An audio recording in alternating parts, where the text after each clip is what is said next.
আমাদের ডিভোর্স হয়েছে আজকে দুপুরে। সন্ধ্যায় আমি শুনলাম আমার হাজবেন্ডের প্রেমের বিয়ে হচ্ছে তার এক্স এর সাথে। তার বাড়ির একদম পাশেই ছিল তার এক্স এর বাড়ি। কিছুদিন পর জানতে পারলাম আমাকে ডিভোর্স দেওয়ার 2 দিন আগেই ওদের বিয়ে দিয়েছে ওর বোন। এই কথাটা শোনার পর আমার গা হাত পা অনেক কাঁপতেছিল। আমি একদম জায়গায় স্তব্ধ হয়ে রইলাম। এমনিতেও শরীরটা আগে থেকেই অসুস্থ ছিল। আমার শরীরের এমন অবস্থা দেখে উপায় না পেয়ে আমার ফ্যামিলি ডাক্তার আনলো, স্যালাইন দিল। রাত 1টার দিকে হাতে স্যালাইন নিয়ে ফেসবুকে ঢুকলাম, দেখলাম আমার ব্লাউজ আমার বেনারসি পরে বউ সেজেছে তার এক্স। আমার এক্স হাজবেন্ডের মনে অনেক খুশি, কারণ বউটা যেমন সুন্দরী, তারপর আজকে তাদের বিয়ে। একটার পর একটা ছবি নতুন নতুন আপলোড দিয়েই যাচ্ছে তার ফেসবুকে। এমনিতেই হাতে স্যালাইন দেওয়া ছিল, তারপর এই সমস্ত দৃশ্য দেখে আমার দুনিয়া একদম অন্ধকার হয়ে আসতেছিল। এরপরে 2 দিন 2 রাত আমি এক ফোঁটাও ঘুমাতে পারিনি, আর বাচ্চাটাকেও সামলাতে পারতেছিলাম না। 3 দিন পর আমার ফুপুরা এসে আমার কোল থেকে আমার বাবুকে নিয়ে গেল, কারণ এই অবস্থায় আমি একদমই আমার বাবুর টেক কেয়ার করতে পারতেছিলাম না। সারাদিন অনেক ডিপ্রেশনে থাকতাম। আমি আমাদের গ্রামেই ছিলাম। দুপুরে আমার হাজবেন্ড ওর নতুন বউকে নিয়ে মামার বাড়িতে ঘুরতে এসেছে।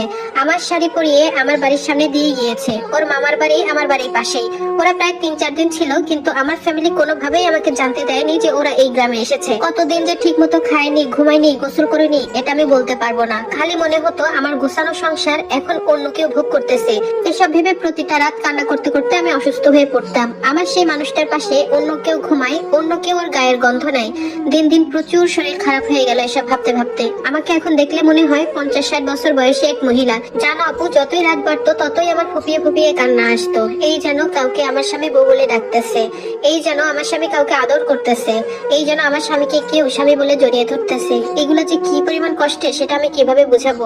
চেহারার কি যে বাজে অবস্থা হয়েছে আমার, নিজেকেই এখন আয়নায় দেখতে মন চায় না, অনেক ভয় লাগে। দিন দিন অনেক চিকন হয়ে গেছে, চেহারা রুক্ষ খুস্কো হয়ে গেছে আমার। শেষ কবে ভালো মতো ঘুমাইছি আমার মনে পড়ে না। প্রত্যেকটা মানুষ আমাকে বোঝাতে লাগলো ছেলের জন্য হলেও আমাকে বাঁচতে হবে। আমিও ধীরে ধীরে ছেলেকে নিয়ে দিন কাটাতে লাগলাম। প্রতিবেশী, আত্মীয় স্বজন, বন্ধু বান্ধব, ফ্যামিলির সবাই প্রচুর মানসিক সাপোর্ট দিয়েছে আমাকে। তখন নতুন করে বাঁচার অনুপ্রেরণা দিয়েছে সবাই আমাকে। এবার হচ্ছে আসল টুইস্ট। হুট করে একদিন বিকেলে পাশের বাসার ভাবি এসে আমাকে বলল আমার হাজবেন্ডের বর্তমান বউ নাকি ডিভোর্স দিয়েছে তাকে।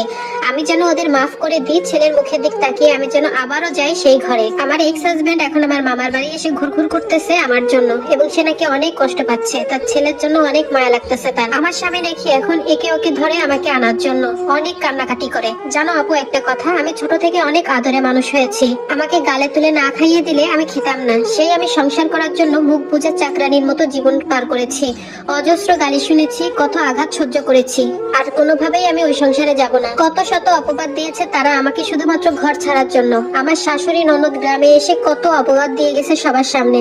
শাশুড়ি তো শুরু থেকেই সহ্য করতে পারতো না, আর আমাকে সহ্য করবেই বা কেমন করে আমার শাশুড়ি আর ননদ, কারণ তারা একসময় আমাদের বাড়িতে কাজ করতো। আমাদের বাড়িতে কাজ করেই তাদের সংসার চলতো, পেট চালাতো। আমার এক্স হাজবেন্ডের এত স্বাধীর বউ, যাকে বিয়ে করার জন্য আমাকে এত এত অপবাদ দিল। শ্বশুর শাশুড়ি ননদ কেউই বাদ রইল না। সেই এত স্বাদের বউই নাকি তাদের সকল টাকা পয়সা সোনা দানা নিয়ে রাতে ভেগেছে। আর এই বিষয়টা শোনার পর আমার যে এত এত খুশি লেগেছে আমি কিভাবে বলবো। দীর্ঘ 5 মাস পর আমার এক্স হাজবেন্ড এসেছে আমার ছেলেকে দেখার জন্য। আমি দেখতে দেইনি। এতদিন যে ছেলেকে ছেড়ে থাকতে পেরেছে সে সারা জীবন থাকতে পারবে। আলহামদুলিল্লাহ, এখন আমি আর আমার ছেলে অনেক ভালো আছি আমার বাচ্চাকে নিয়ে। আমার ছেলেকে ওর মামা মামি নানা নানি সবাই চোখের মনি করে রেখেছে। এখন আমার একটাই স্বপ্ন, আমার সোনাটাকে আমি মানুষের মতো মানুষ করব।